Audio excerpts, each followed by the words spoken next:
Welcome again, Aries. It's February 2017. Dadhichi here from astrology.com.au with your monthly forecast. I hope you're well. I'm just having a look here at if I'm looking off to the side, it's because I'm looking at your charts.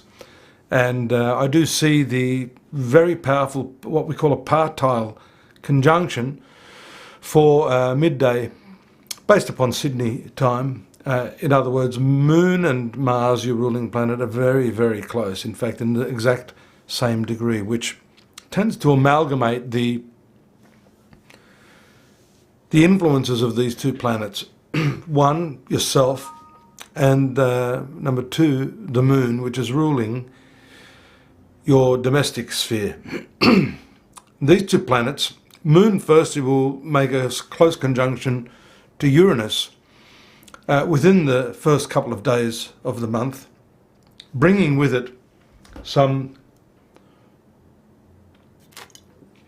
unexpected family issues, changes in plans, perhaps some untoward results emotionally, because the Moon is ruling your emotions.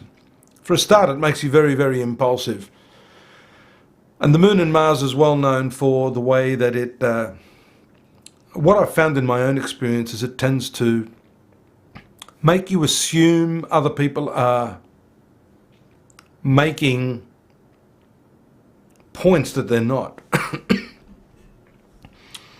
You may read a lot more into what others are actually saying.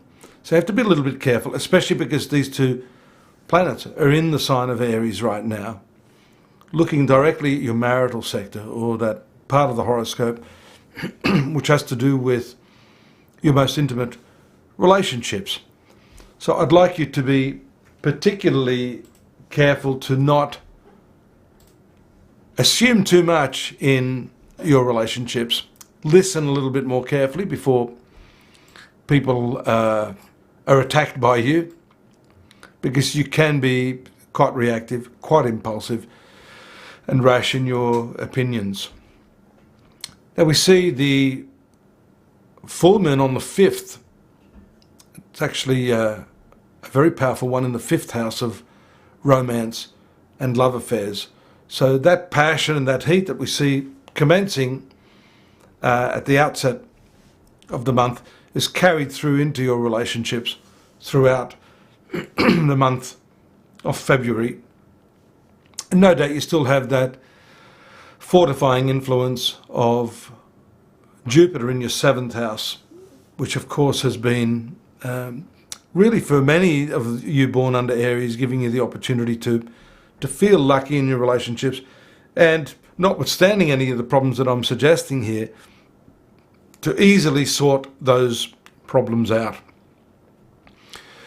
And speaking of Jupiter, we see what we call an applying square from Mercury, and that is on February 3rd, going to maybe produce, again, additional communications issues, pardon me, with this planet. Mercury has just passed that very intense conjunction of Pluto in your 10th house of career.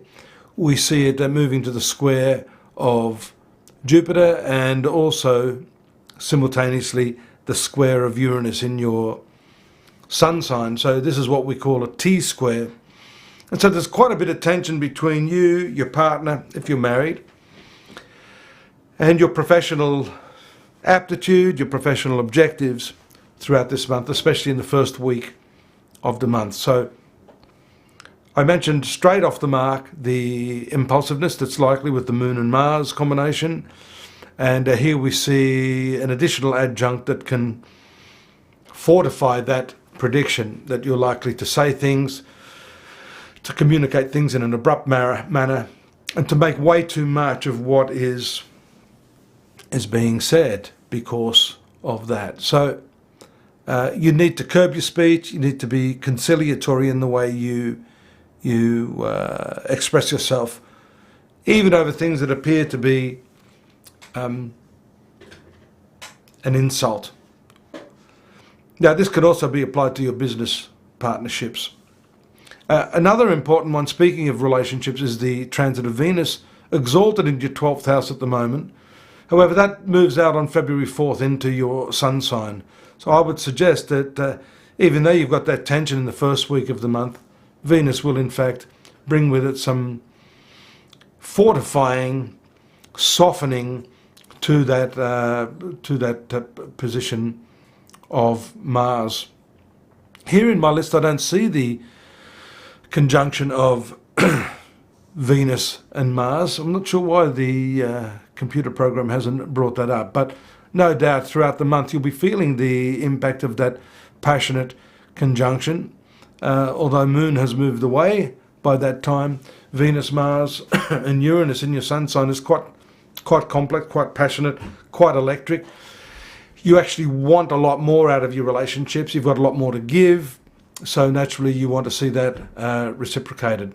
Sun is also transiting through your 11th house up until February 18, which is the zone of friendships and social activities.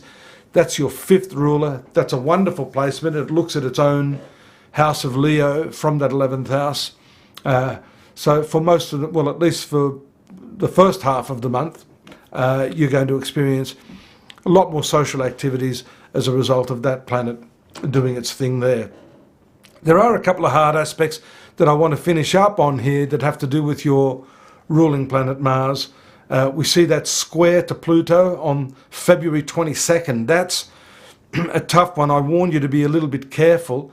That can show really pushing yourself to beyond your limit.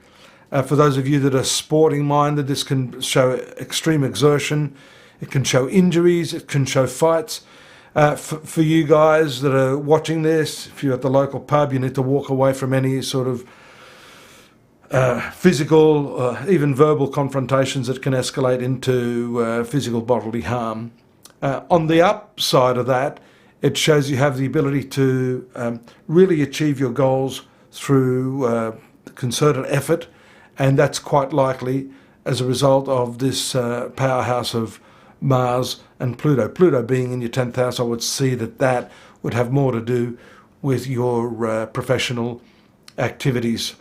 Mars is in the opposition to Jupiter at the very end of the month on the 28th of February. That again is occurring in your sun sign and 7th house. So this is a planet again indicating waste, excessive activity, actually doing more than you have to get the job done. So I think the theme for this is to relax through the month. You will achieve what you want to achieve, but do it in a way where you're not reactive and you're not trying to push too hard.